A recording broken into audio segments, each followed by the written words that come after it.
pros and cons for the local people, because I don't think this is talked about enough when it comes to this subject. Main pro and why governments keep drawing these digital nomads into their worlds is for the money, to stimulate their economies, and that helps everyone technically who lives in that country, because you have more money to go towards infrastructure and like whatever else the government needs money for. However, there are definitely cons to us type of people flooding into all these countries, namely that it gentrifies a lot of places that like otherwise would remain more culturally intact and like more affordable for the local people. So like whenever you think about us saying like it's so cost effective for us, it's like yeah, but you're raising the prices for local people, so then it becomes less cost effective for them because they already make less money than you do.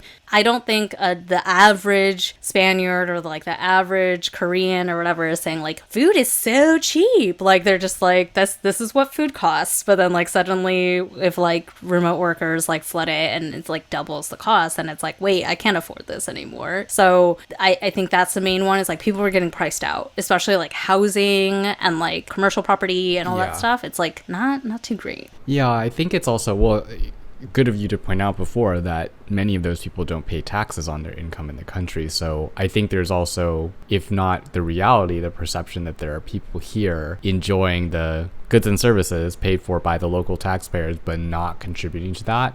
And of course it depends, like if you are a high worth individual, you could be bringing like a lot of money in your spend in the area that could offset like the fact that you don't pay any taxes. But I think it really depends, and I think it could really chafe people to know that there are like tons of rich people moving here that don't have to pay any like income tax or anything like that. And I think a really great example of this, it was like very controversial, the whole like Amazon HQ2 thing in New York City. It was kind of that vibe where it was like, well, you're gonna bring like a lot of rich workers here, but like everybody that lives here already is not really gonna benefit from it because Amazon's getting all these tax breaks and like the local infrastructure wouldn't support it. Like there's only one train line that goes there.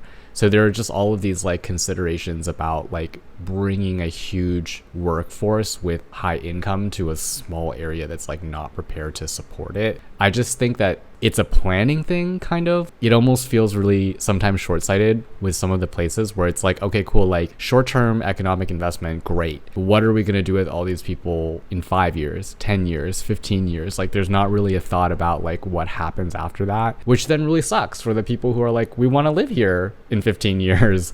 Like, why aren't you thinking about like what our quality of life and like our living situation will be like? So I definitely feel like there's this like tension between like making things work economically short term versus like making things work economically long term for the people who are like residents of the area.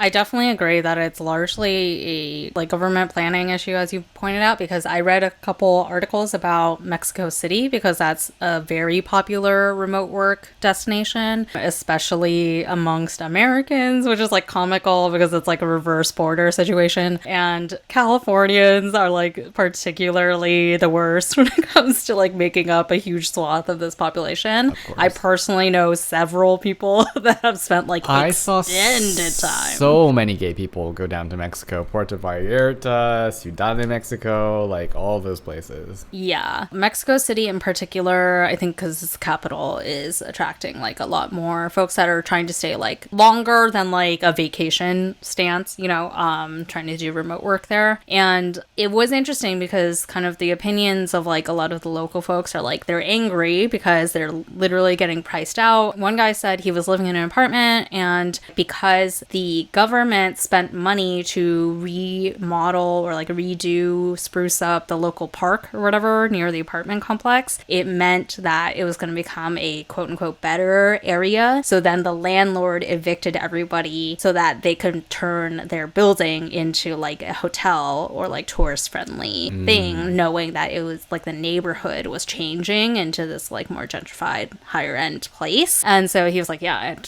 I couldn't live there anymore. And he and a couple others in this article were saying like they're angry at tourists because they're and these remote workers because they're obviously the reason why the government and these like entrepreneurs are like investing in these more like foreigner focused things and taking away the local things. However, they're like, we logically know it's not the tourists' fault. It's not like they did anything per se. There was no infrastructure in place to like curb the amount that this stuff is happening or like the rate with which it's happening. So they're like, yes, we're mostly actually angry at like the policies that are like enabling this to kind of like free for all, but we have no way to like really impact that. So we're just getting angry at these people. Like they're literally posting signs on the street saying like, go home, like we don't want you here. Yeah.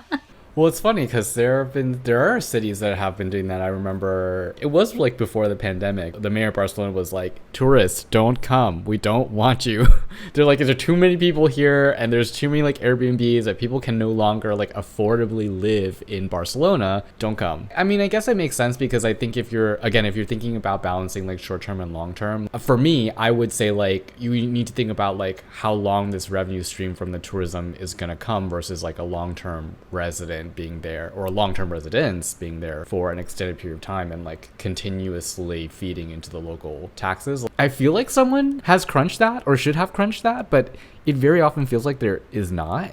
No one ever says anything about that. They never say like, oh yeah, and we have assessed that over a period of 10 to 15 years, like this will still be a viable revenue stream for us versus like this is hot right now and we know it's a hot revenue stream for us like right now. But like what will happen when, for example, a lot of people are going back to the office, people may no longer be able to remote work depending on the situation. So like what will happen to all of those areas that expanded in tourism for the excess demand when that demand disappears? I definitely think that you're right that there's like a temporal element to the policy thinking around the remote work stuff in particular, because we were talking about like speculating, but like, yeah, we don't know for sure that like as big of a population of folks can maintain a remote work digital nomad lifestyle for the long run, because if they are dependent on like their companies making those decisions about return to office and whatever, I don't know, that could be cut in half or like more overnight. And then you're right, it's like, well, they flipped all these neighborhoods, what are they going to do about it? I think there's another side of that debate which is not temporal. It's like just kind of a long-standing debate that like I don't think any governments have figured out, and it's what you were talking about with Barcelona as your example, because Kyoto is another phenomenal example of this, because as we have been like patiently waiting for Japan's borders to reopen, there are so many articles about Kyoto and the residents' opinions about tourists, because notoriously they've hated tourists because they've kind of like crushed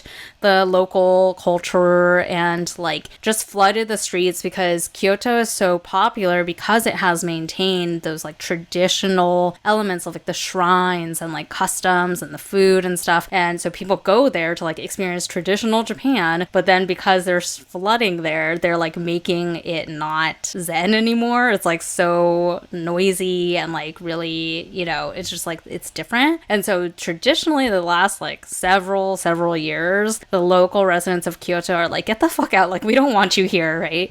And then the pandemic happened and Japan has been, barring China, that's like literally locking people up in their apartment complexes for weeks on end, Japan is one of the most closed countries left within the global like COVID policies. So no tourists have been in for like 3 years essentially. And now the Kyoto residents are like, I still hate tourists, but we need them, man. We're fucking dying, because so many of their businesses are completely dependent on tourists. And that's from year over year of like building that up, not just like a seasonal thing like this Mexico City might be like a shorter term thing.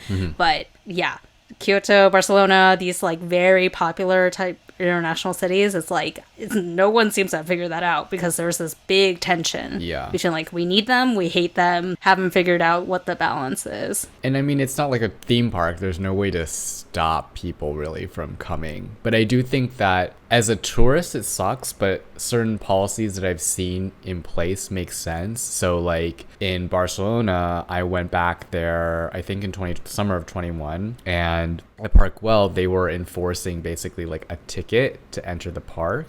And then there was another ticketed line for like the most popular parts of it. So the like arches near the fountains. I had been there and done that experience when it was like, you just had to like reserve a time. It was free. You just had to reserve a time. Now it's like double pay. You have to pay to get in, and then you have to pay to do the popular things, which sucks as a tourist. But on the other hand, like it kind of makes sense. Like if you want your cultural attractions to last for a long time and you want your tourism to be sustainable and you want the experience to be nice for everyone, you have to start like limiting who can have access to it, or like how many people can be there at one time. Yeah, it's interesting to think about different places and how they're trying to like manage the influx of remote work and people who aren't like local residents. Yeah, it's like just tied to the larger topic of gentrification, which I don't really know how governments really like tackle that problem because it just keeps happening. And it's like you said, you can't exactly stop it. There's like free market going on and stuff, but there's so many pros and cons to it, right? Like because even in that Mexico City article, the guy who's complaining was like simultaneously saying like, I can't totally complain because these neighborhoods that used to be like really dangerous are now safer and like more pleasant for everyone to be in. So, and there's more art and like culture from these people coming in. So he's like, it's not all bad. It's just like our stuff is getting like bulldozed.